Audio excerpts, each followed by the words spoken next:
harga yang tidak bisa ditawar, atau posisi yang tidak bisa digeser, hidup adalah harus indah.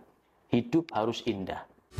Ku semangat berjuang untuk menjemputmu di sana. Ketika kita mau mencari jodoh kita, maka lihatlah jodoh kita itu dengan mata yang melotot. Artinya sebelum itu menjadi jodoh kita, kita melotot melihatnya. Artinya pergaulannya gimana, keturunannya gimana, dari keluar lingkungan yang seperti apa, hobinya apa. Jadi betul-betul kita melotot. Tapi kalau sudah menjadi jodoh kita, sudah sudah halal dihalalkan dengan akad nikah, pandanglah pasanganmu dengan mata remang-remang. Artinya riip-riip gitu. Artinya ketika itu suamimu tidak putih, ya itulah suamimu. Ketika istrimu tidak putih, ya itulah istrimu. Artinya jangan banyak menuntut setelah menikah. Wah, ternyata istri saya tidak putih, ternyata suami saya tidurnya jumpalitan dan sebagainya misalkan. Artinya setelah itu menjadi suamimu, ya sudah, bismillah, bagaimana kamu bisa mengabdi setulus karena Allah, bagaimana bisa melayani istrimu sepenuh hati. Dan untuk melihat bahwa ini apakah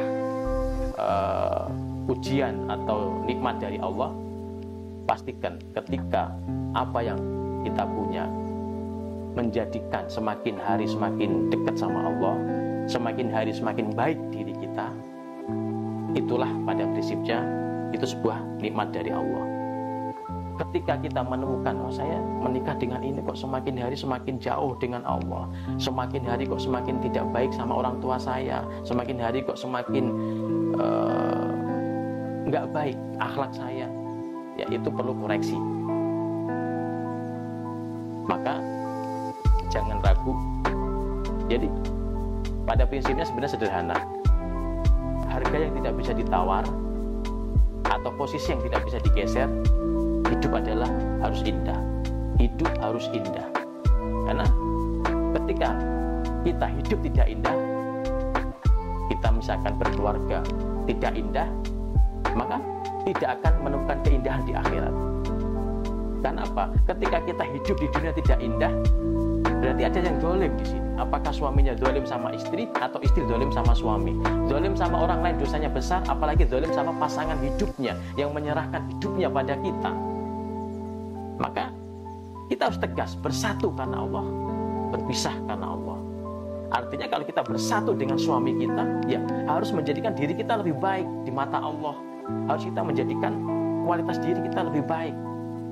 Ya kalau tidak, ya mending berpisah karena Allah. Minimal dia tidak zalim sama kita. Minimal dengan berpisah itu kita saling introspeksi. Itu bukan berarti menganjurkan kita harus berpisah karena Allah, harus berpisah. Tapi ini adalah harga yang tidak bisa ditawar, bahwa hidup itu harus indah. Rumah tangga itu harus indah. Nggak ada sahabat yang rumah tangganya nggak karuan, kemudian usahanya sukses, usahanya berkah, nggak ada sahabat. Maka pastikan ketika kita tidak hanya kita dapat jodoh, ketika kita berteman, teman saya ini baik untuk saya apa enggak sih?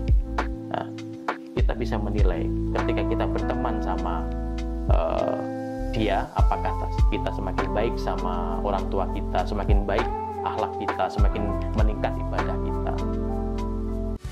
Ku semangat berjuang untuk menjemputmu